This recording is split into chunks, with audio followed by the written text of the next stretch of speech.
Hi friends, இன்றைக்கி என்ன ஸ்பெஷல்னு பார்த்துடலாமா? இன்றைக்கி வந்து பசங்களுக்கு இந்த இயர் அகாடமிக் இயரோட லாஸ்ட் ஒர்க்கிங் டே. அது மட்டும் இல்லாமல் என்னோடய பசங்களுக்கு ஐஎஸ்டியோட லாஸ்ட் ஒர்க்கிங் டேயும் கூட.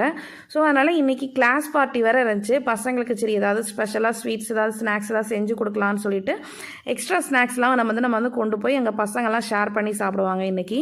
அதனால் காலையிலே எழுந்திரிச்சு ஏதாவது ஒரு ஓவனில் ஏதாவது பேக் பண்ணலான்ட்டு நான் வந்து குக்கீஸ் வந்து ரெடி பண்ண ஆரம்பிச்சிட்டேன். நார்மலாக பட்டர் குக்கீஸ் மாதிரி தான் ஃபஸ்ட் டைம் தான் ட்ரை பண்ணேன். ஸோ கொஞ்சம் ஓவரால் 2 பேருக்குமே ஷேர் பண்ணி கொண்டு போகிற மாதிரி கொஞ்சம் குக்கீஸ்லாம் ரெடி பண்ணி பேக் பண்ணி எடுத்தாச்சு.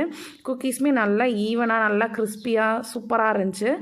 மார்னிங் பிரேக்ஃபாஸ்ட்டுக்கு வந்து பார்த்திங்க அப்படின்னா டைம் இல்லாதனால சிம்பிளாக வந்து மேக்ரோனி இருந்துச்சு. கொஞ்சம் வெஜிடபிள்ஸ் எல்லாம் போட்டு மேக்ரோனி டொமேட்டோலாம் போட்டு டொமேட்டோ மேக்ரோனி செஞ்சாச்சு. பசங்களுக்கு அவங்களோட ஃப்ரெண்ட்ஸ்க்கெலாம் கொடுக்குறதுக்காக கொஞ்சம் நிறைய குக்கீஸ் அப்புறம் கொஞ்சம் சாக்லேட்ஸ்லாம் நிறையா இருந்துச்சு. இதெல்லாம் ஷேர் பண்ணி கொடுங்க அப்படின்னு சொல்லிட்டு தனியாக ஒரு பாக்ஸில் கொடுத்துட்டேன். அது போக பசங்களுக்குமே ஸ்நாக்ஸ் பாக்ஸ் எப்பவும் போல் கொடுக்குற மாதிரி கொஞ்சம் ஆளுக்கு ஒரு ஆரஞ்சு, அதுக்கப்புறம் நம்ம ரெடி பண்ண குக்கீஸ், அப்புறம் ஒரே ஒரு சாக்லேட்ஸ் எல்லாம் வச்சு அவங்களுக்கும் பேக் பண்ணி கொடுத்துட்டேன். லஞ்ச் வந்து ஆஃப்டர்நூன் தான் பண்ணணும். நெக்ஸ்ட்டு பார்க்கலாம். தேங்க்யூ, பாய்.